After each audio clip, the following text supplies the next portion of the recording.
Olá, pessoal, muito bom dia a mais uma sessão ao vivo de redes no Azure. Dessa vez falaremos sobre balanceamento de carga, das 4 opções nativas que nós temos no Azure. E comigo hoje temos o Eric Albuquerque, o Flávio Honda, Alessandro Messias, Adilson Coutrin, Fábio Rara e também o Hernani participando da parte de moderação. Então, as dúvidas que vocês tiverem ao longo da sessão, vocês podem mandar aqui no Q&A, que esse grupo aqui vai ajudar a responder. Então, para o assunto de hoje, nós vamos basicamente cobrir esses 4 serviços do Azure. Então, desde os mais usados até os menos talvez conhecidos. Então, é um conteúdo muito denso, então a gente vai ter uma abordagem um pouco mais leve nesse sentido. E com base no feedback de vocês, a gente pode, em outras sessões, talvez voltar a aprofundar alguns desses caras para poder abrangê-los com mais profundidade.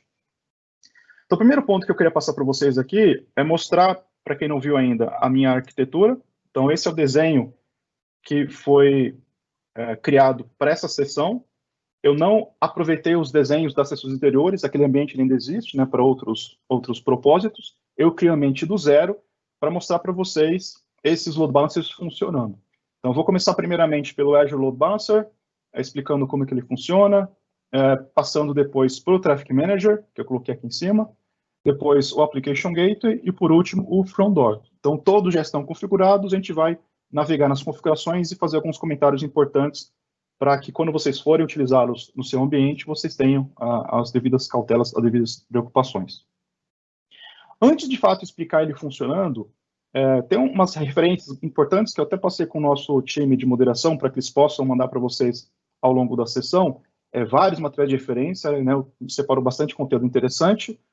E o primeiro que eu separei para mostrar para vocês já é uma página que fica dentro do nosso site de arquitetura, que te explica as principais características dos 4 load balancers, se são globais, regionais, se suportam camada 7 ou camada 4, e cai nesse fluxo aqui. Então, qual que é a proposta aqui? Ao invés de você, primeiramente, conhecer os 4 tipos e entender qual você vai usar no seu ambiente, esse fluxo já te mostra o contrário, Você segue aqui o que você precisa para a sua aplicação e, com base nessas decisões, ele te sugere um load balancer, um ou mais load balancers. Não é aqui uma ciência exata, dependendo do seu cenário, você vai, de fato, trocar os balancers, que eles podem ser mais favoráveis em um cenário do que o outro, mas já é um bom início para quem não tem conhecimento fundamental como os 4 funcionam. Então, pegando aqui nesse fluxo, o que a gente enxerga aqui, por exemplo? Primeira pergunta, a tua aplicação que você vai entregar para o seu usuário. Então, lembrando um pouco também antes disso. Por que eu vou colocar um load balancer? Porque a minha aplicação, ela reside em múltiplas instâncias, em múltiplos sites, múltiplas máquinas, múltiplos web apps, para dar conta da minha possível alta demanda. Eu posso escalar isso na horizontal, no momento que for necessário. Então, por conta disso, eu coloco na frente um balancer que vai ter um único ponto de entrada e ele que vai encaminhar esse roteamento para as minhas máquinas. Se minha aplicação tem apenas uma máquina, eu não tenho por que colocar um balancer, porque uma máquina só talvez atenda a minha necessidade, eu coloco já direto IP privado ou público nela, tecnicamente ele pode responder à aplicação. Claro que entram questões de segurança, onde eu coloco componentes na frente para poder aumentar essa segurança, e o balancer ele pode talvez ser um componente que vai aumentar a segurança, a gente vai cobrir isso quando chegar no Application Gateway e no Front Door. Então, voltando aqui para a nossa árvore de decisão. Primeira pergunta que ele faz. A tua aplicação, ela é web? Ela responde HTTP, HTTPS? Se não, aí a próxima pergunta. Essa aplicação, ela está exposta à internet ou apenas exposta na sua intranet? Se não for aplicação web, nem for exposta à internet, ele já encaminha direto o Azure Load Balancer, que é o balancer mais comum do Azure e que é o mais utilizado, de uso geral. Tanto para aplicações não web, como também para aplicações web. Então, como eu disse, aqui é só uma visão geral de orientação, mas você pode, de fato, usar o balancer para outras finalidades que não essas que estão aqui limitadas a esse fluxo. Mas nessa mesma pergunta que eu vou voltar aqui atrás, se for uma aplicação exposta à internet, vem outra pergunta. É uma aplicação global, de acesso global, os seus usuários estão no mundo inteiro, ou a aplicação está implementada em múltiplas regiões? Se não, também cai no load balancer. né, porque é um load balancer do tipo regional. Ele reside na região onde você criou seus recursos. Se for uma aplicação não web e for globalmente distribuída ou com usuários distribuídos pelo mundo, aí ele encaminha uma combinação entre o Traffic Manager e o Load Balancer. E por aí vai aqui no fluxo. Então eu vou começar primeiro explicando o Azure Load Balancer, nas principais características, depois Traffic Manager, depois Application Gateway e depois Front Door. E ao final eu volto com outro desenho que mostra os 4 implementados em uma única aplicação e como é que ele funciona. Então essa é a proposta para essa nossa sessão de hoje. Então eu vou primeiramente aqui, já viram aqui o meu desenho, então eu tenho aqui nessa máquina, nesse Load Balancer 1, que está na região Brasil, 2 máquinas, Web 1 e Web 2, e essas máquinas respondem a esta URL,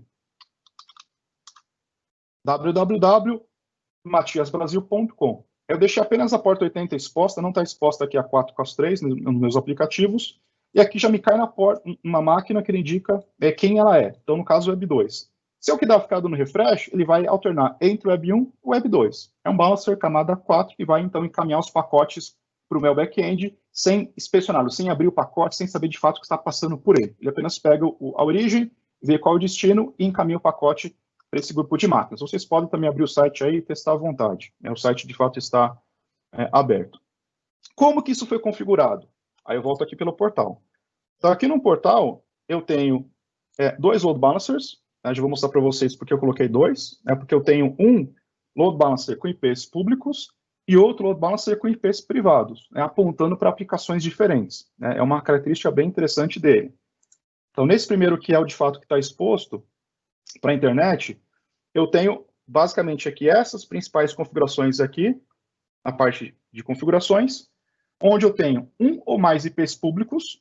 Então, se vocês consultarem a nossa documentação de limites do Azure, lá a gente cobre quantos IPs públicos que você pode colocar por load balancer do tipo standard.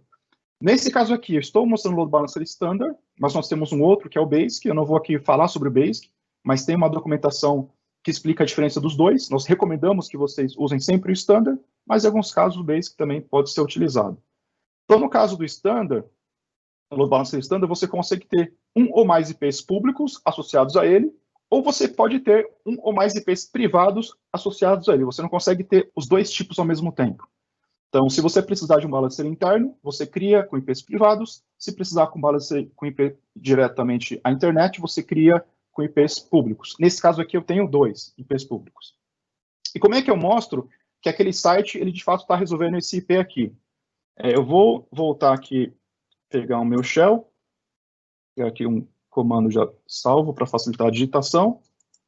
Quando eu faço aqui, eu peço a resolução de nomes desse meu domínio, ele mostra de fato que esse endereço ele cai no IP 191.233.2066. Se eu olhar aqui no meu site, 2066 é esse primeiro IP aqui do balancer. Então, de fato, ele está caindo no lugar certo. Além dos IPs de entrada, eu também tenho os meus grupos de máquina que estão por trás do balancer. De fato, para onde que essa aplicação vai encaminhar o seu pacote e vai, de fato, retornar para o usuário o dado correto. Ele mostra que tem um backend pool. Então, o backend pool, esse objeto, é um metadado onde eu agrupo N máquinas virtuais do Azure. Eu tenho aqui 2 máquinas que estão rodando para esta placa de rede nesta configuração de IP privado. Então, dentro da máquina, são para esses IPs que o tráfego está sendo rotacionado.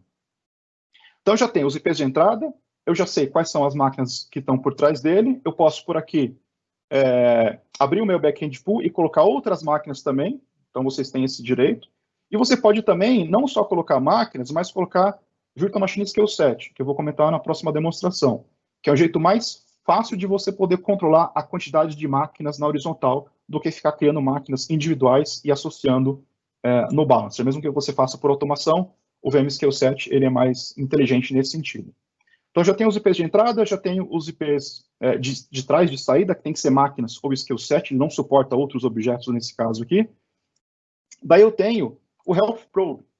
Qual que é um ponto importante do balancer? Não é porque eu coloquei 2 máquinas atrás dele que ele vai ficar encaminhando o pacote de maneira desenfreada. Eu preciso primeiro saber se as máquinas que estão por trás dele estão saudáveis. Se está saudável, eu mando o pacote. Se por algum motivo não está saudável, eu deixo de mandar pacote para essa máquina até que alguém faça a devida manutenção. Então, como é que eu faço isso? Eu crio regras de teste.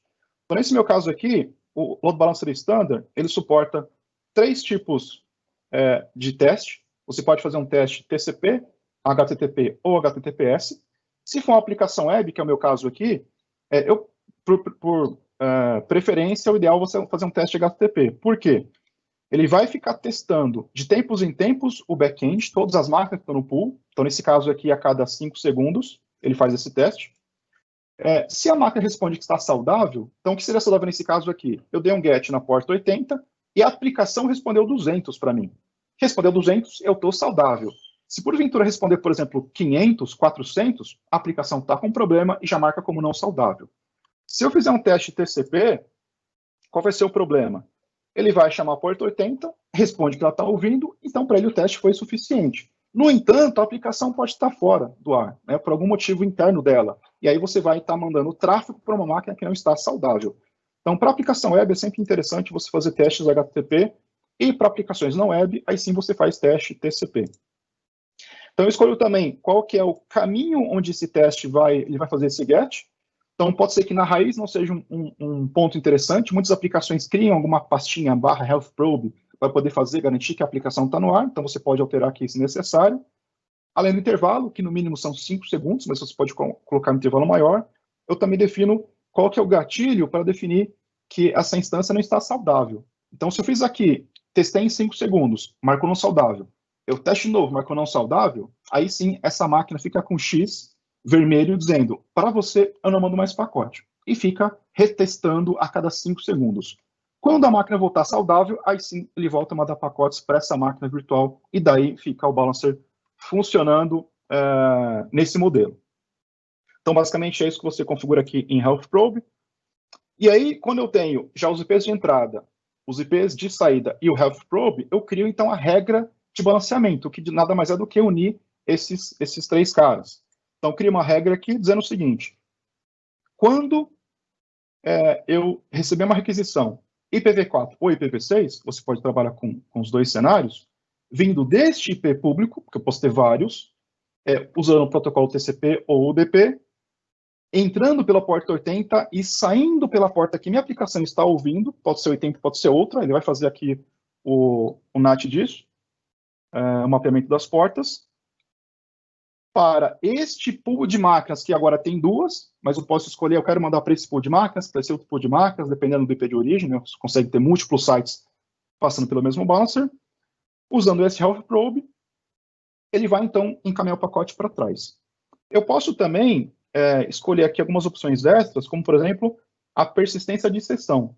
Como esse balancer aqui é a camada 4, ele não vai te colocar um cookie na máquina do usuário, por exemplo. Ele vai só saber o quê? Que vem requisição de tal IP, tal porta, tal protocolo, e vai encaminhar para tal IP, tal porta, tal protocolo. Se você quiser uma afinidade entre o usuário e a máquina de destino, você pode escolher isso aqui. O que você escolhe aqui nesse cara? Eu posso ter afinidade, persistência por IP do meu usuário ou IP e protocolo do meu usuário. Então, nesse caso aqui, se eu colocar essa opção IP do usuário, quando eu acessar esse load balancer, ele vai encaminhar para a caixa 1. Mas ele já sabe qual que é o meu IP, portanto, as próximas requisições, ele vai também encaminhar para a caixa 1. Então, eu fiz uma persistência, uma afinidade com essa caixa 1. Se a caixa 1, de fato, não estiver mais saudável, ele manda para uma outra caixa e mantém essa afinidade. Se eu colocar afinidade por IP e protocolo, eu, da minha máquina, falo com o balancer via TCP, ele cai na caixa 1. Se eu falar UDP, pode ser que ele caia na caixa 2. Então, se a tua aplicação ela precisa interagir TCP e UDP na mesma caixa, aí pode ser interessante que você coloque a afinidade por IP, por exemplo, para evitar que esses múltiplos conexões e protocolos diferentes possam cair em caixas diferentes também. Então, se você tem, por exemplo, um ambiente de remote desktop com o UDP habilitado por trás de um balancer como esse, é interessante você colocar afinidade por IP e não deixar no modo automático, porque você pode ter o TCP e o UDP da seção remota do seu Windows caindo em um lugar diferente e vai dar problema de conexão. Não é só um caso de uso aqui, mas o comum mesmo é não ter persistência nesse caso, deixar de fato ele rotacionar aleatoriamente entre as instâncias que estão saudáveis por trás do load balancer. E um ponto que é importante também citar aqui, se você vai trabalhar, por exemplo, com clusters, você tem uma definição interessante, né? Porque para o cluster, por padrão, como é que o balanceamento funciona? eu tenho um IP na entrada do meu balancer e tenho múltiplos IPs de saída. Quando eu bato aqui a requisição do IP de entrada, ele traduz a requisição para o IP de saída e manda o pacote para cada IP de saída. Ele faz essa tradução automaticamente. No entanto, se eu vou trabalhar com cluster, o que eu preciso? Que em cada nó do cluster eu tenha registrado o mesmo IP do balancer também. Então, se você tem esse cenário, que é um caso comum, por exemplo, de um cluster de Always On, ou failover cluster normal de Windows, você marca essa opção, você cria o balancer com essa opção de floating IP habilitado, você configura para que as suas instâncias também ouçam esse IP aqui do balancer, ele então vai passar esse pacote diretamente sem fazer essa tradução. Então, se aqui na ponta o IP tem final .5, ele vai mandar para o balancer desse pool que a requisição é por IP .5 também, e você vai ter esse cluster, por exemplo, funcionando. Então, tem uma documentação que eu separei para vocês, que explica como é que você monta um cluster SQL Always On no Azure, ele vai cobrir como é que você configura tanto isso no balancer, quanto no cluster Windows também, para que o cluster possa funcionar no nosso ambiente. Então, só uma cobertura aqui geral dessas opções, e também tem ao final, se eu estou trabalhando com o load balancer com IPs públicos, se eu quero criar regras explícitas de saída, né? Para quê? Por padrão, quando você recebe uma conexão de entrada pelo balancer, a saída também é por essa conexão de entrada. Agora, se a máquina abre uma conexão de saída a partir dela, você pode controlar como que vai ser a saída por esse balancer que tem IP público. E aí você pode criar regras específicas de outbound, né, que a gente não vai entrar nesse detalhe aqui agora. E um outro ponto também interessante, que não só eu tenho o balancer recebendo a requisição e distribuindo, né, para as minhas máquinas por igual, eu posso também criar regras de NAT usando esse IP público. Qual que é um caso aqui interessante? Você pode, por exemplo, colocar a seguinte regra. Eu estou colocando uma regra SSH, eu vou colocar o IP público X. Deixa eu dar um zoom aqui. Qual que vai ser a minha regra? Quando alguém bater neste IP público, usando na porta, por exemplo, 50.001, uma porta alta de preferência, eu quero que esse pacote, essa conexão seja encaminhada para a máquina 2 do meu pool, nesta placa de rede, na porta 22. Então, o que eu estou fazendo aqui? Se por acaso eu quiser usar esse mesmo IP público para poder fazer SSH em máquinas individuais, eu posso criar regra de NAT fazendo esse mapeamento individual. Então, se for a porta 50.001, eu quero que caia na máquina 2 na porta 22. Se eu colocar talvez na porta 50.000, cai na máquina 1 na porta 22, e por aí vai. Então, você pode também usar essas regras de NAT para poder fazer essa tradução e escolher, de fato, em qual máquina que você quer cair. Geralmente, isso aqui é feito mais para fim de manutenção e não para, de fato, colocar a tua aplicação por trás desse cenário. Mas interessante quando você tem, por exemplo, uma rede de internet pública que não tem nem a porta 22, nem a 3389 aberta, e você pode ter aqui o NAT mascarando essa porta para 443, por exemplo, e daí você consegue falar com o seu serviço sem mudar a porta no seu ambiente interno. Em prova de conceito, isso aqui é bem usado para poder ganhar tempo enquanto o time de segurança não libera as portas devidas. Então, basicamente é isso. Então, uma visão bem rápida sobre o balancer standard. Antes de mudar para o balancer com IP privado, faltou um item aqui também interessante, que é o seguinte. Como é que eu sei que as máquinas estão saudáveis? O balancer standard, ele tem métricas para que você possa tirar vários insights sobre tráfego, bytes, fluxos, e um deles é o Health Probe Status. Então, por aqui, você consegue ver como é que está a saúde do seu back-end pool. Por padrão, ele mostra isso aqui percentual. Então, ao longo do tempo, vocês viram que ele começa aqui sem métrica, porque as máquinas estavam desligadas. Depois eu liguei, desliguei, fazer alguns testes. Então, ele está mostrando que, nesse momento, 100% do meu back-end pool está saudável. Se eu quiser quebrar isso por instância, eu venho aqui em Apply Splitting, eu coloco o back-end IP, e agora eu tenho ele quebrado por instância também. Então, eu consigo ver a saúde de cada um do meu back-end pool, e eu consigo ver, por motivo, se algum caiu, qual que está fora do ar, por exemplo. E, em cima disso, eu posso criar algumas regras para mandar, talvez, um SMS, um e-mail, alguma coisa assim, para poder ser alertado que alguma das minhas máquinas pode responder. Né? Então, é um ponto bacana que a gente vai cobrir mais para frente quando falar de monitoria em componentes de rede. Então, uma coisa que eu vou fazer aqui agora, antes de dar o próximo passo, é desligar essas minhas duas máquinas que estão no Brasil, para ver o que acontece quando eu derrubo todo o meu back-end pool, como é que ele se comporta nesse cenário. Enquanto ele derruba aqui, eu tenho um outro objeto, pelo que vocês viram aqui no meu desenho, que é um Virtual Machine Scale Set. que é também outro objeto que é composto, é um componente que é composto por múltiplas instâncias de máquina virtual, que pode ser 0 ou até um limite maior, aí tem na nossa documentação quais limites, com base na imagem que você usa, né, pode ser centenas ou pode ser milhares. Eu tenho aqui uma opção, né, de ver quais instâncias que estão por trás desse meu scale set. Eu não vou detalhar aqui cada configuração, mas o bacana dele é que ele permite você escalar a quantidade de máquinas mais fácil do que você criar máquinas individuais. Ao invés de eu ter que criar múltiplas máquinas, uma por uma, e colocar no meu backend pool, eu já crio um objeto scale set, já defino qual vai ser a imagem de referência que ele vai clonar essas máquinas e defino a quantidade de instâncias que eu quero. Se eu colocar 2 aqui, eu estava com 0, ele coloca para mim 2 máquinas virtuais. Se eu colocar 4 e estava com 2, ele coloca mais 2 máquinas virtuais. Se eu colocar 1 e está com 4, ele tira 3 máquinas virtuais. Eu posso fazer isso manualmente ou colocar um autoscale para poder, de fato, ter minha aplicação crescendo na horizontal, crescendo e encolhendo automaticamente com base na demanda dos meus usuários, e o Balancer vai, sabiamente, lidar com isso. Ele vai saber quando tirar uma máquina do pool, quando colocar uma máquina do pool, para, de fato, respeitar esse balanceamento de carga. E na frente desse cara, eu coloquei um load balancer também, do tipo com IP privado. Aí, quando eu faço isso, eu gero um cenário bem interessante, que é o seguinte.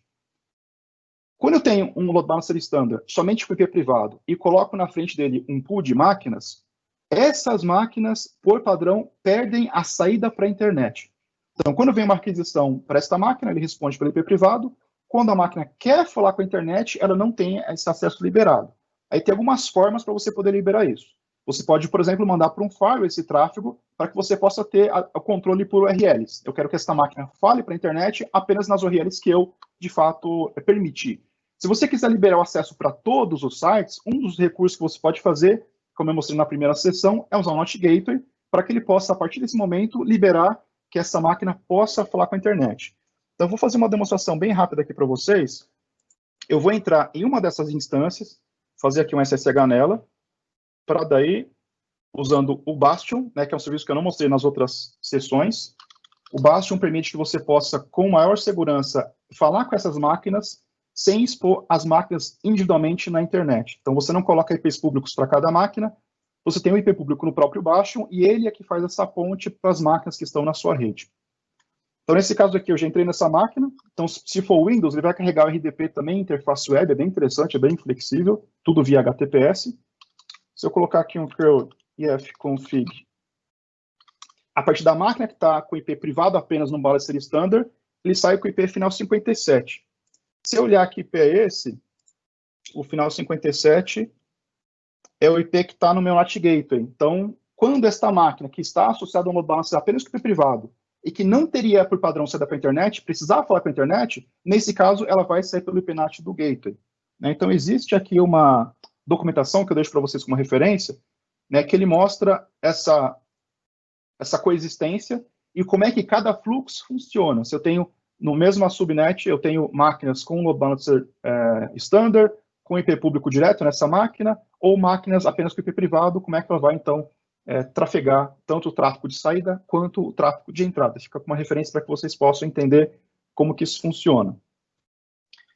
Então, com isso, deixa eu ver se as máquinas já foram desligadas. Então, eu causei uma indisponibilidade aqui do meu ambiente. Foram desligadas. Foram. Então, se eu voltar a acessar aqui no mesmo endereço que eu passei para vocês, o esperado é meu site está fora do ar. Deu um refresh. No entanto, ele respondeu com outro site, com outro conteúdo. Por quê? Por mais que eu tenha mostrado para vocês que esse site, de fato, ele estava resolvendo o IP do load balancer, eu coloquei um outro serviço em cima para definir em qual lugar que a minha aplicação vai ser resolvida. Então, no começo, estava resolvendo para esse IP que vocês viram. Depois que eu matei todo o meu pool, eu chamar o mesmo comando, ele vai mostrar o quê? Que a partir desse momento que o primeiro pool deixou de existir, ele está mandando para um outro endereço. Então, não é um recurso do próprio load balancer ter essa inteligência de você mandar isso de maneira global. Eu preciso ter alguém aqui em cima fazendo esse papel. E nesse caso, eu estou usando aqui o Traffic Manager. Então, se eu voltar para o meu desenho que eu fiz aqui para vocês, eu não liguei os pontos, mas, na verdade, existe uma ligação entre esse IP e o Traffic Manager, e entre este IP e o Traffic Manager. E o meu usuário que está aqui, ele está apontando para este endereço aqui. É aqui que está o meu www.matiasbrasil.com. Então, qual regra que eu coloquei aqui? Eu pensei no ambiente de desastre. Então, por padrão, toda requisição vai cair sempre neste site, que é meu site prioritário. Se este site ficar indisponível, este componente ele vai resolver o nome para este outro site aqui. Importante, é um serviço global, você não cria na sua rede este cara, ele existe, permeia todo o Azure no mundo, e não passa o tráfego por ele. Ele é baseado em DNS, ele vai te encaminhar para o site mais adequado com base nas lógicas que você criou dentro dele. Então, qual foi a lógica que eu criei dentro desse cara aqui? Voltando aqui para a minha documentação, aliás, para o meu portal, eu criei um perfil de Traffic Manager, eu tenho dois, um está configurado e o outro não. Nesse que está configurado, eu criei da seguinte maneira, com método de prioridade, de roteamento de prioridade. Então, o que eu tenho aqui? Eu tenho dois endpoints por trás desse meu Traffic Manager, e eu coloco diferentes prioridades para cada um deles. Quanto menor o número, maior a prioridade, quanto maior o número, menor sua prioridade. Então, eu tenho aqui também o meu Health Probe, então ele precisa ficar testando os meus endpoints para saber quais estão saudáveis, e nesse caso aqui eu posso fazer teste tanto HTTP quanto TCP, portanto ele pode ser usado como um balancer global para aplicações não web também, o que é bem interessante. Então é bem parecido aqui com o Health Probe do Load Balancer, e eu tenho aqui os endpoints, né, que é como se fosse meu backend pool. Só que como é um serviço global, ele só aceita endereços públicos, tanto FQDN quanto, de fato, o IP público da sua aplicação. E uma coisa importante, não importa aonde esses IPs estão, eles podem estar no seu ambiente do Azure, eles podem estar em outro provedor de nuvem, ele pode estar on-premises no seu ambiente. Então, é um serviço bem bacana porque não exige que você tenha os aplicativos, suas aplicações rodando no Azure. Então, eu coloquei aqui dois endpoints. Né? Um endpoint que ele indica com prioridade máxima o meu site com aquela máquina 1 e 2, daquele balancer que eu mostrei para vocês, e quando esse cara cai, então ele mostra como está degradado aqui, ele manda para o próximo, que é a prioridade 2, que é esse outro site que responde, no meu exemplo, um outro conteúdo, mas o ideal seria, né, que fosse o mesmo site respondendo em outra região, numa região saudável, que pode ser o seu ambiente on-premises, ou pode ser que você coloque o seu ambiente primário no on-premises e o DR no Azure, por exemplo, você inverta aqui a ordem, então fica a seu critério essa lista. Eu posso colocar mais também entradas aqui. Eu posso, por exemplo, colocar 3 entradas. Imagina que eu tenho um DR que não está ligado, está frio, que eu vou ter que ligar depois que eu declaro que o primeiro de fato caiu. Entre cair o site 1 e entrar o DR, eu passo por um tempo, né? Pode ser minutos, pode ser horas.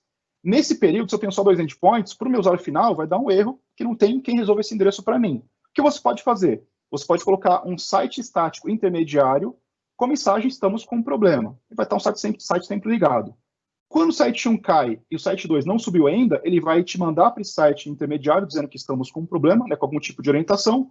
Assim que o site DR subir, ele automaticamente vai mandar para o site DR e o usuário vai ter o seu trabalho dar continuidade. Quando o site primário voltar, ele ainda vai ficar mandando para o DR, né, pela lógica que você pode colocar no Traffic Manager, para quando de fato o primário estiver realmente redondo, você tira o DR do ar e daí o usuário volta para o site primário. Então esse é um exemplo de configuração que você coloca no Traffic Manager, mas ele suporta N outras inteligências bem interessantes. Eu vou dar só uma rápida passada para vocês, que são os métodos de roteamento. Você tem o prioritário, que é como eu passei para vocês. Você coloca prioridade para cada um, ele vai rotacionar esses caras com base na saúde do anterior. Ele tem um performance, que ele vai te encaminhar para o site mais próximo do seu cliente, em termos de latência. Mas nesse caso aqui, se você for usar o performance no Traffic Manager, eu recomendo que vocês usem esse outro cara aqui adicional, que ele vai melhorar o algoritmo do Traffic Manager em, de fato, entregar o acesso para o local mais próximo do seu usuário. Se você não colocar isso aqui, ele vai usar apenas o DNS do seu usuário como meio para saber se o site está mais próximo ou não dele, o que não pode ser muito real. Para performance, eu sugiro mais que você use o Front Door, né, que ele consegue, de fato, garantir que a menor latência vai ser respeitada entre o seu usuário e entre a sua aplicação. Então, voltando aqui para ele, então, além do performance e prioritário, que eu já mostrei para vocês, prioridade e performance, ele tem um peso. Qual que é a ideia aqui do peso? Você pode ter 2 sites expostos na internet, no seu ambiente, e você quer fazer um teste. Eu tenho um site A, que é produção, e o B é uma produção da versão nova. eu não quero chavear 100%, eu quero mandar, por exemplo, 70% para o meu produção normal e 30% para a versão nova, para saber se de fato o site responde bem, se não acha algum tipo de bug. Você cadastra por aqui esse peso. Você coloca os 2 ou mais endpoints, ele vai te mandar 70% para um, 30% para outro. Ah, coloquei 3 caras aqui, 40% para um, 30% para outro, 10% para outro, e por aí vai. Você vai distribuindo esse peso entre múltiplos endpoints, ele vai rotacionando, respeitando esse seu critério. Então, também é bem usado quando você quer trabalhar com novas versões de site, você quer testar as versões novas com uma certa cautela para poder evitar grandes problemas. Entre alguns também bem interessantes, como esse de geografia, que você escolhe qual endereço vai ser entregue para o teu usuário final com base em onde vive o IP dele. Então, você pode colocar, por exemplo, uma regra para todo mundo, então não importa de onde esse IP reside geograficamente, ele vai mandar esse IP meu para o meu usuário final. Eu posso colocar por continentes. Eu quero, por exemplo, que apenas usuários da América do Sul e América do Norte recebam esse IP, os demais não resolvem nada. Eu posso colocar por país, então apenas usuários do Brasil podem receber esse meu IP, por exemplo. E o que você pode fazer também? Você pode colocar regras jogando o usuário para o limbo. Então eu quero criar uma regra, por exemplo, que, sei lá, se vier da China, por alguma razão, eu quero que ele mande requisição para um site qualquer da internet, né? Para não, de fato, cair na minha aplicação. Então acaba sendo um jeito de você poder desviar tráfegos baseado na região onde esse IP reside. Então pode ser todo mundo, por continente, por país, e para alguns países por estado também. Tem uma referência nossa na nossa documentação que lista quais são os países que suportam por estado, quais são os países que suportam até o nível dele como país. No caso da América do Sul, o nível mais baixo que você tem é por país. Então, o Brasil pode ser um filtro, por exemplo. Tem o Multivalue, que é uma aplicação que eu acho difícil de encontrar no dia a dia, que é o seguinte: você cadastra um grupo de endpoints no seu Traffic Manager e você define quantos desses grupos, desses endpoints, você quer mandar para o teu usuário de uma vez só. Você manda um lote para ele. Então, varia de 2 a 8, você pode escolher. Então, se eu tenho, por exemplo, aqui um Traffic Manager com 20 endpoints que eu cadastrei, eu coloco que eu quero mandar 3 de vez para o meu usuário, ele pega da lista dos saudáveis e manda direto os 3 endpoints para esse cara. Quando dá lá um dig, por exemplo, naquele URL, ele vai mostrar os 3 IPs de uma vez só. Então, é um caso difícil de encontrar, mas se por algum acaso a tua aplicação se beneficiaria desse cara, para que você não tenha que fazer isso no DNS seu interno, é um cara que você pode contar aqui também. E o Subnet, ele lembra um pouco a questão da geografia, entre a questão de formas de resolver nome, só que ao invés de você colocar a nacionalidade desse IP, você coloca as faixas de IP, os blocos de IP. Então, posso colocar, por exemplo, se o meu usuário estiver vindo de um bloco 200.220.00/24, eu quero que ele receba este endereço como site. Se vier de um bloco 200.240, receba este outro endereço do site. Então, você faz isso por blocos de IP. Não importa aí onde esse bloco de fato está localizado, mas sim pela faixa que você sabe qual é a procedência e você quer ou mandar para o limbo, quer ignorar esse cara, ou de fato quer mandar o seu site saudável para esse cara aqui também. E um ponto que é bem interessante, você pode talvez ficar na dúvida, poxa, legal, mas eu não quero usar um ou outro, eu quero usar mais de um, quero combinar esses caras. A gente suporta esse cenário, eu vou até aqui abrir a documentação que mostra isso, que é o que a gente chama de Nested Profiles, que é o quê? Você poder configurar todos os níveis que você quer nessa estrutura, você quer misturar peso com prioridade, com geografia, com subnet, e aí você cria algo nesse sentido aqui. Você cria um Traffic Manager principal, que vai ser a raiz, onde vai estar o seu site associado. Você pode ter já aplicações no seu primeiro nível, que foi o meu caso, que eu coloquei por prioridade, mas um desses endpoints pode ser um outro Traffic Manager, com outro algoritmo. Então aqui eu coloquei, por exemplo, um algoritmo de região, entre Europa e entre Estados Unidos e Ásia, só que quando chegar na Europa, ele vai fazer um AB entre produção e trial. E aí você consegue, então, colocar essa árvore de Traffic Manager para que você consiga ter todos esses algoritmos alinhados do jeito que você quiser. É bem bacana esse recurso aqui do Traffic Manager. E, mais uma vez, lembrando, não trafega nada por ele. Vejam o Traffic Manager como se fosse, de fato, um DNS inteligente. Você pede para ele o endereço, ele avalia essas logísticas todas e te resolve o endereço adequado da sua aplicação.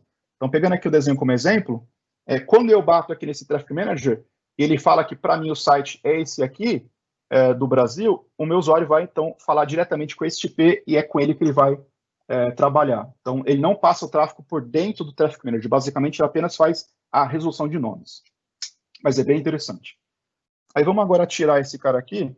Aí eu preciso, antes disso, seguir para frente, eu vou ligar minhas máquinas, porque eu preciso dessas duas funcionando para a última demonstração, antes que eu esqueça. Então vamos agora tirar esse cara aqui e falar um pouco sobre o Application Gateway, que é um outro tipo de balancer coberto naquele nosso fluxo, né, que é esse cara aqui. O Application Gateway, ele é um balancer diferente, né? Enquanto esse aqui, o nosso Azure Load Balancer é camada 4, ele simplesmente vê porta protocolo, IP protocolo, nesse cara aqui, ele é um balancer camada 7, então ele sabe de fato que ele vai trabalhar com tráfegos web, né, HTTP ou HTTPS, e por conta disso ele tem mais inteligência associada a ele. Uma coisa também que é interessante dele, em termos de características e diferenças, enquanto no balancer standard ou no basic eu só posso colocar máquinas ou skill set que estão no Azure, esse cara aqui aceita qualquer coisa, qualquer IP privado ou público que possa chegar até ele, você consegue usar ele para poder balancear a carga. Uma coisa que é interessante pelo desenho que vocês viram aqui, quando eu crio um Application Gateway, eu preciso colocar dentro de uma subnet, porque de fato eu estou criando instâncias computacionais que terão acesso direto à sua rede privada. E daí eu posso, a partir dele, colocar máquinas virtuais que estão em alguma rede que fale com ele diretamente, ou poderia ter, por exemplo, aqui, uma VPN com meu ambiente on-premises, vou colocar aqui meu escritório com uma janelinha. Eu posso ter uma máquina virtual aqui embaixo, e como eu tenho uma VPN, eu posso ter esse Application Gateway também mandando tráfego aqui para baixo, né? Porque, de novo, ele não te requer que você tenha apenas recursos no Azure. Pode ser qualquer recurso que consiga chegar até ele por IP privado ou por IP público. Então, nesse ponto, ele é bem flexível. E aí, como que ele funciona? Então, dá uma olhada aqui no meu portal. Então, eu tenho aqui outras duas máquinas, M3 e 4, com a mesma aplicação rodando aqui na minha Web 1. Então, você vai ver que ele vai responder ou Web 3 ou Web 4. Eu vou aqui abrir o endereço dele, que é esse cara aqui. Então, quando eu abrir esse endereço, se vocês também quiserem testar aí, appgw01.matiasbrasil.com, eu estou batendo naquele Application Gateway que vai ter embaixo a máquina 3 ou a máquina 4. Se ficar dando refresh aqui, ele vai ou cair na máquina 3 ou cair na 4, né, que é o método dele de rotação de tráfego por padrão. Como que ele foi configurado? Pegando aqui o meu portal, eu tenho aqui um só que eu coloquei para configurar.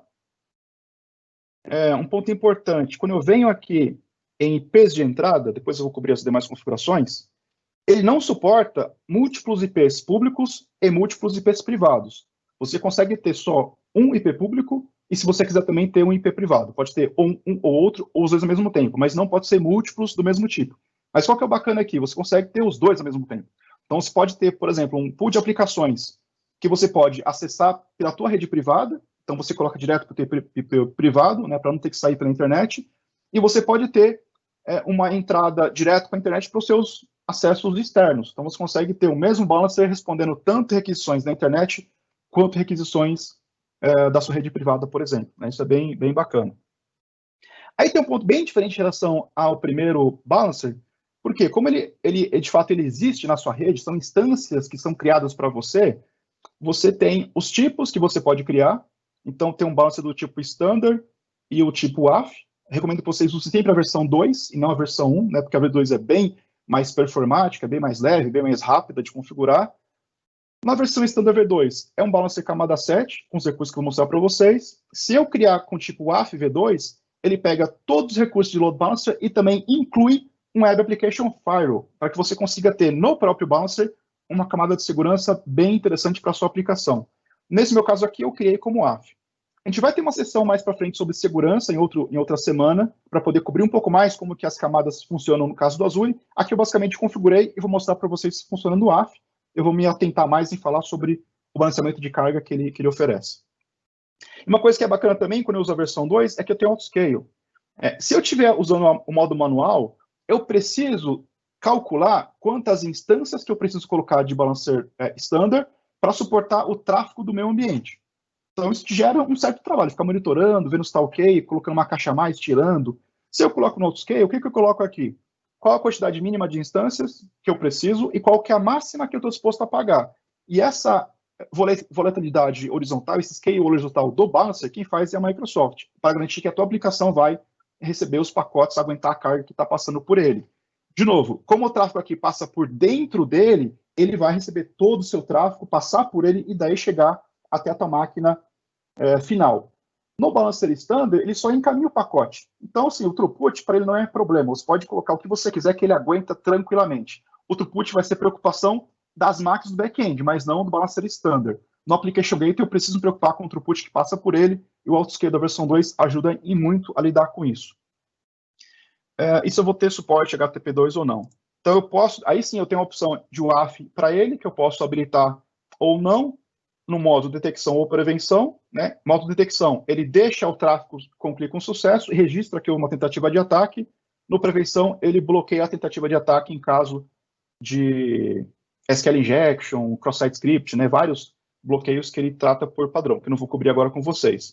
Mas só para mostrar para vocês um exemplo disso na prática, vocês viram aqui o site funcionando, tudo bem? Eu vou agora abrir uma outra URL simulando o SQL injection, e ao fazer isso, eu recebo uma mensagem do Gateway dizendo que esse acesso foi negado. Essa é a página padrão do Gateway. Você pode colocar aqui o que você quiser. Você pode pegar, montar uma URL bonita com imagens e tal, colocar nele, para quando houver um 403, apareça uma mensagem com o seu logotipo, com uma frase um pouco mais interessante, e o usuário saiba de fato o que aconteceu. Mas o que é importante, quando eu faço esse ataque aqui, ele para no Gateway, ele não manda para o back-end. Então você tem aqui um cara que fica tomando porrada dos ataques que porventura você possa receber, né, dentro das instâncias que você provisionou. Então, um cara bem bacana. Então, voltando aqui para o meu portal, então, assim como eu tive no Balancer, né, além dos IPs de entrada, também tem os IPs de saída do meu back-end pool. Então, eu posso colocar aqui máquinas, skill set, web app, qualquer IP que você possa chegar nele, tanto IP público, quanto IP privado, quanto FQDN também suporta, é bem flexível nesse sentido. Você tem aqui os probes, assim como você tem no seu, em qualquer balancer, também tem aqui o probe, qual que é o caminho que ele vai testar, a cada X tempo, qual que vai ser o timeout, qual vai ser o threshold para poder marcar como não saudável. Só que aqui, como é a aplicação um balancer camada 7, você tem mais configurações para você fazer aqui. Então, você vai também trabalhar com o conceito de listener, que é o seguinte, você vai ensinar para o seu balancer quais IPs, quais chamadas que ele vai ouvir, para que ele possa receber essa requisição, trabalhar e mandar para o back-end pool. Se você criar um balancer para apenas um site, você cria, você coloca aqui quais são as portas, né? Eu quero ouvir a porta 80, 443, 8080, e você então vai definir depois qual regra que ele vai mandar para o back-end pool. Se você quiser trabalhar com múltiplos sites no mesmo balancer, lembra que ele tem só IP público de entrada, aí você precisa cadastrar as URLs uma por uma. Então, nesse meu caso aqui, por exemplo, eu tenho o www.matiasbrasil.com sendo um dos sites que eu estou ouvindo nesse meu balancer aqui. Então, ensinei para o balancer que ele vai ouvir dois sites, www.matiasbrasil.com e também o appgateway01 matiasbrasil.com. E só. Qualquer outro endereço que eu tentar bater nesse cara aqui, caso eu queira mudar o meu DNS, ele vai ignorar, porque eu só ensinei esses dois caras aqui, né, como exemplo. Então, vou pegar aqui o caso das minhas máquinas virtuais, que é este cara aqui. Então, o que eu coloquei aqui? Eu quero, quando houver uma aquisição pelo IP público, eu posso criar uma outra requisição para o privado. Na porta 80, o hostname for esse aqui de baixo, eu quero mandar esse cara para algum lugar. Aqui eu coloco só esses parâmetros, só esses gatilhos, mas eu estou só pré-configurando essa regra de entrada, né, do listener. Depois que eu faço isso, eu venho aqui em HTTP Settings e defino as regras para que o balancer consiga falar com o meu back-end. Aliás, antes disso, deixa eu voltar aqui no listener.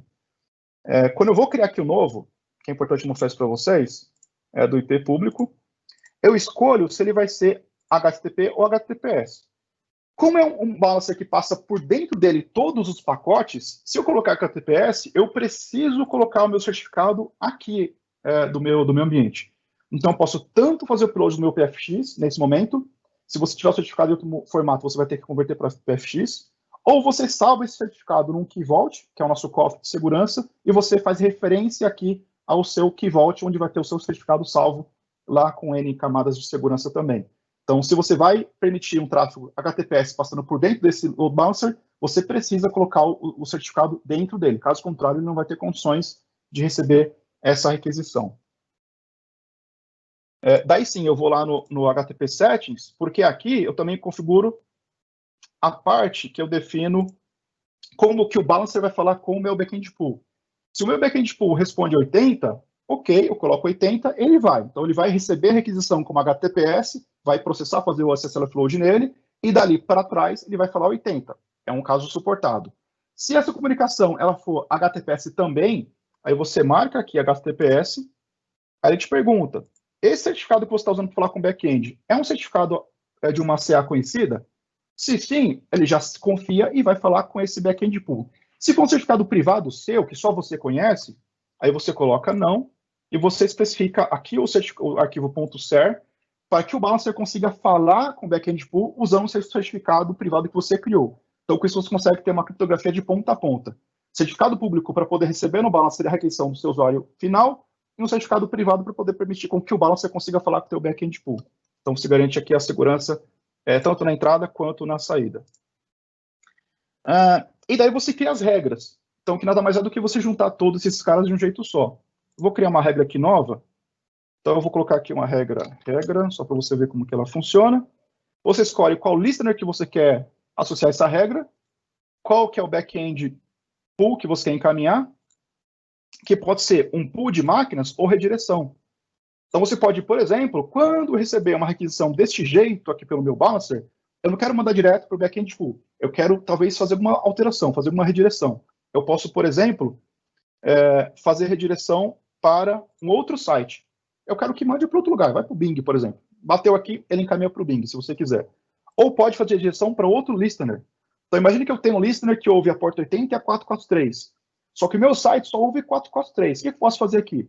Eu posso criar uma regra para quando chegar uma requisição na porta 80, ele manda essa requisição para o listener da porta 443. Então, você está aqui modificando a requisição para mandar apenas para a conexão segura, para que não tenha que o usuário ter que colocar HTTPS por conta. Se colocar só HTTP, ele vai fazer redireção automaticamente para HTTPS, e aqui que você faz essa configuração, por exemplo. E posso também criar regras por URL. Eu posso fazer o seguinte, por padrão, o meu site responde nesse pool de máquinas. Só que nesse meu site tem uma aplicação que tem outros servidores que não muda a URL, não tem um app.matiasbrasil.com. É www.matiasbrasil.com/app01. Então, se você tem esse cenário, você pode criar aqui essas entradas, por exemplo, /app01.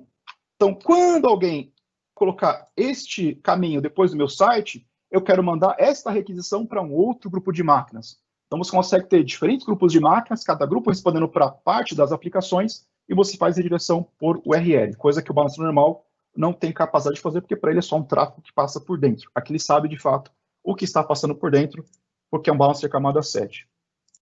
Eu posso também aqui fazer rewrites, né, para poder fazer modificações aqui na requisição, né, modificar cabeçalho, por exemplo, ou URLs. E eu posso também, aqui embaixo, ter um botão especial para poder saber como é que está a saúde dos meus backends, coisa que não tem no balancer standard, eu tenho que entrar nas métricas.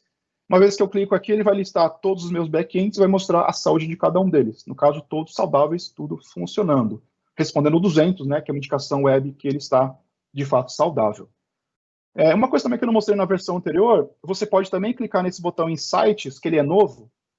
Ele vai te trazer várias métricas que fazem sentido para cada tipo de load balancer que você tem no Azure. Então, aqui ele vai te mostrar como é que está a parte de unidades de capacidade dele, como é que está a latência, como é que está o throughput, como é que está requisições com falha. Vai trazer aqui, por exemplo, um desenho bem bacana, que te mostra aqui um desenho de como é que está desenhado o seu balancer. É composto por IP público, tem vários listeners, tem várias regras, tem várias máquinas de backend pool, e você consegue, então, ver, de fato, né, visualizar como é que está a saúde do ambiente, se tem algum xizinho, algum vermelho aqui no meio do caminho, para você acompanhar essa visão bem gráfica que foi liberada há pouco tempo para todos os balancers agora da Microsoft que estão no Azure. É bem bacana essa visão. E aí eu tenho o seguinte, então, além do load balancer do Application Gateway, voltando lá para o nosso desenho, nós temos mais um, que é o Traffic Manager, que está aqui em cima. Aliás, o Front Door, né, que está aqui em cima. O Front Door, ele também é da categoria global. Ele não reside na sua rede, ele existe por todo o Azure do mundo. Se você pegar, por exemplo, o nosso mapa de rede global, você vai ver que a nossa rede ela é bem geograficamente dispersa. Então, os pontos onde nós temos data centers do Azure, ou os pontos que estão como esse edge site, todos eles têm pontos de presença do nosso CDN e também de front door. Então, quer dizer que você não cria um front door na sua rede, ele já existe em todo o globo e você apenas o utiliza. O que é um ponto positivo do front door? Se eu tenho, por exemplo, um usuário, a minha aplicação está aqui no Brasil, está rodando aqui no Brasil South. Eu tenho um usuário que está aqui na Europa. Se você está usando qualquer tipo de balancer normal, o usuário pede o acesso ao site, ele vem para cá usando a internet dele, sabe-se lá com qual caminho, e chega até o seu site. Quando você usa o front door, o usuário vai sempre entrar no ponto de presença mais próximo dele. Então, não é porque meu site está no Brasil que ele vai vir até o Brasil pela internet pública e vai chegar até aqui. Então, ele vai chegar no ponto de presença mais próximo dele do front door, que é algum país que ele está aqui no meio do caminho, e vai chegar até o Brasil usando o nosso backbone, o backbone da Microsoft. Então, quando você vê o front door, você lê que é um tipo de balancer que faz aceleração da sua aplicação, é porque ele reduz o caminho entre o seu usuário e a tua aplicação, passando pelo nosso backbone. Então, de fato, é um recurso muito importante. O tráfego passa por padrão por dentro dele, até chegar no destino com o menor caminho possível. O que é bacana também é esse cara. Como ele é geograficamente distribuído, e se tiver um usuário aqui da Europa atacando o seu site, o ataque começa por onde? Pelo front door. Então, se você também ativou no front door o teu AF, fora também a camada DDoS Base, que já vem ativado nele por padrão, o ataque vai ser amortecido por todo o globo, né, onde está mais próximo do seu usuário. E só vai, de fato, chegar aqui na tua aplicação aquele tráfego limpo, portanto, você não vai ter que se preocupar em ficar amortecendo ataques do mundo afora. Se você trabalhar apenas com o Application Gateway, todos os ataques de aplicação vão bater no teu Application Gateway, então ele vai ter que ter uma capacidade de processar tudo isso e daí mandar o tráfego limpo para fora. Se eu tenho o AF no front door, você tem aqui o mundo inteiro amortecendo esse ataque. Um negócio muito, muito poderoso. Como que ele funciona? Vou pegar aqui a configuração dele, do front door. Então, primeiramente, eu vou até abrir primeiro o front door para vocês verem ele funcionando. Eu tenho uma URL criada aqui, que é esse afdmatiasbrasil.com. Então, deixa eu até voltar para o desenho, como é que eu configurei aqui no meu desenho primeiramente. Então, esse front door, ele está resolvendo este IP aqui e também este IP aqui. Só que ao invés de mandar para aquele Application Gateway, ele está mandando para este pool de máquinas. Então, por isso que eu tenho web 1, 2, 3 e 4. Quando eu abro aqui o front door na minha máquina, ele responde ou 1 ou 2, porque eu estou no Brasil. Se eu abrir o mesmo endereço dos Estados Unidos, que é essa outra máquina que eu estou usando aqui, ele vai responder o 3 ou 4. Por quê? No meu front door, eu coloquei esses dois pools de máquinas, que estão em regiões diferentes, aqui é Brasil, aqui é Estados Unidos, e eu coloquei para ele resolver baseado em performance, que é o padrão dele. Por padrão, ele já vai basear em performance. Nesse caso, sim, você pode confiar, pôr na pedra, que ele vai te encaminhar o endpoint mais próximo do seu usuário baseado em latência, entre ele e entre o POP mais próximo do front door. Aí você consegue garantir, de fato, que ele vai ter um acesso otimizado de verdade. No caso do Traffic Manager, você tem que fazer alguns ajustes para ele poder testar o seu usuário e aprender com isso e saber onde que é mais próximo. No fato, o do front door é bem mais confiável em termos de performance. Então, se eu como estou no Brasil, ele manda para cá, resolve esse endereço, por isso que eu vejo 1 ou 2. Se eu estiver nos Estados Unidos, ele vem e reconhece esse outro endereço, porque de fato é o que está mais próximo do meu usuário. Mas esse é apenas um dos tipos de regra que você pode colocar no teu front door. Se eu pegar aqui a configuração do meu ambiente, do front door, eu criei só um aqui. Ele muda muito a forma como ele é configurado, não é o básico que você vê dos demais load balancers que nós temos. Ele já tem um assistente gráfico aqui para poder te ajudar a montar o seu pool de endereços de entrada, o seu pool de endereços de saída, e aí você vai ter as regras para poder fazer esse roteamento entre a entrada e a saída. Então, por padrão, quando você cria o front door, ele pede que você crie um nome nesse formato aqui, vai ser o nome que você quiser, único no mundo, .azurefd.net. Já é um domínio que ele gera automaticamente para você, e também tem um certificado SSL gratuito para você poder usar.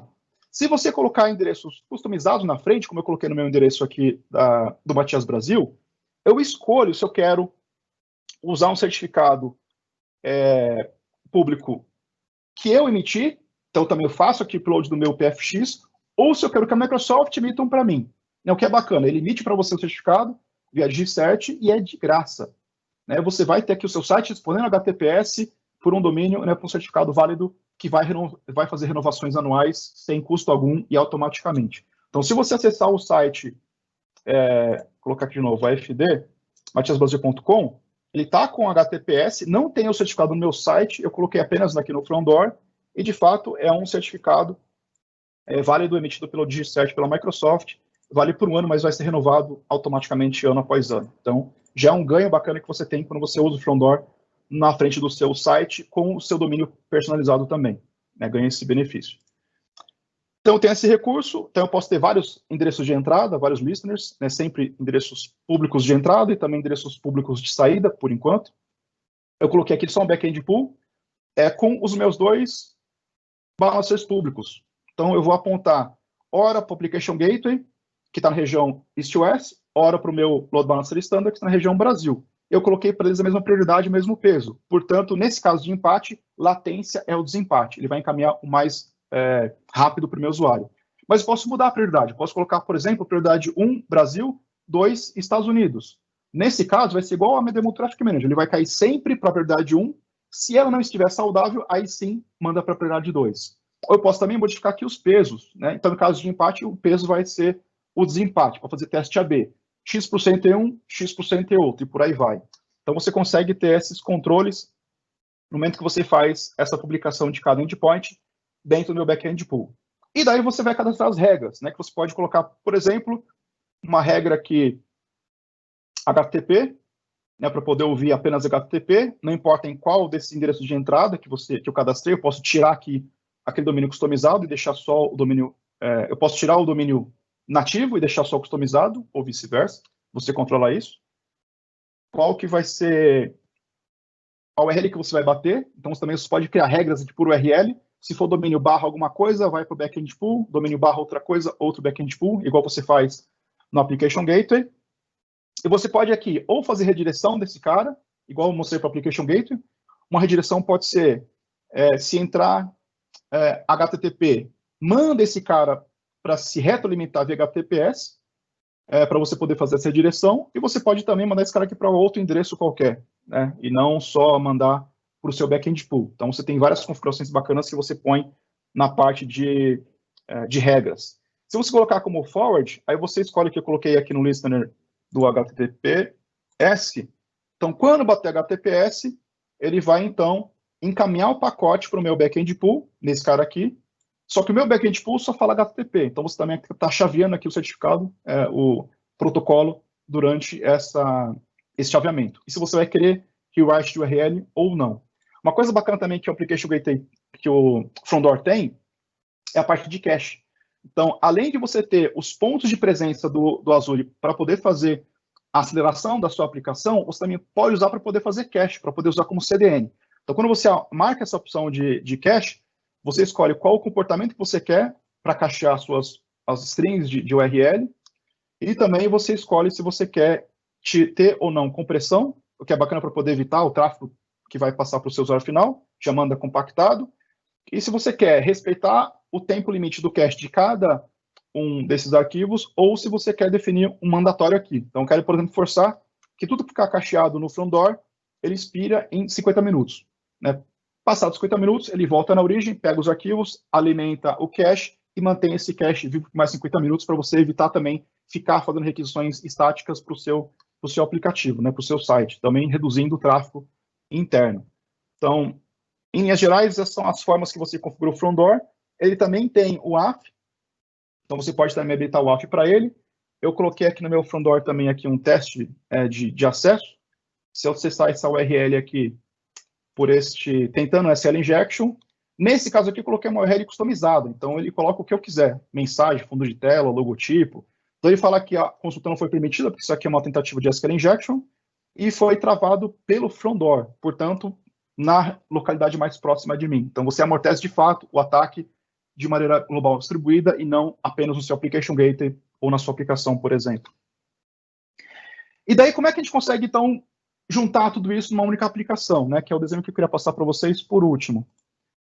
É esse tipo de desenho aqui, né? Que é uma arquitetura de referência, de exemplo, a gente pode depois voltar e aprofundar esses caras com mais atenção para vocês, com mais tempo para poder explicar todas as configurações necessárias e combinações possíveis.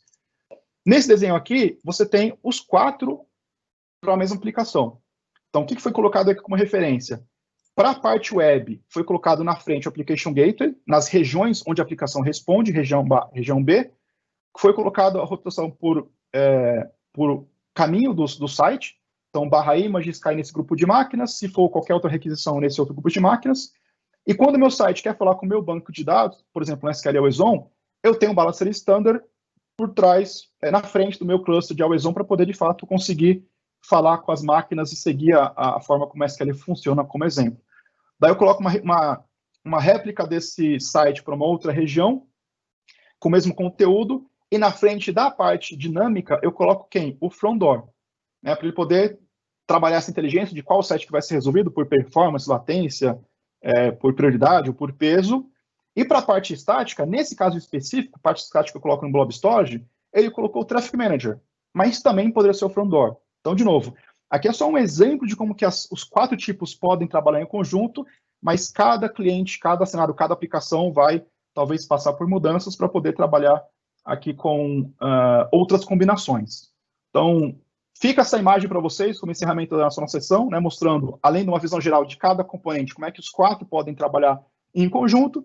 Então, obrigado pela presença de vocês. Para as perguntas que não foram ainda respondidas, pelo que vi, todas foram respondidas, vocês podem ainda mandar para a gente por mais alguns instantes. E depois também falem conosco, né, se vocês têm interesse em aprofundar algum requisito a mais desse, algum desses componentes, para a gente poder fazer talvez uma outra sessão um pouco mais deep em cada um deles, ou outros assuntos que vocês queiram também passar para a gente, para poder gerar de inspiração para próximas sessões também. Então, no demais, obrigado pela presença de todos, e nos vemos numa próxima sessão aqui no grupo de arquitetos da Microsoft. Obrigado, pessoal.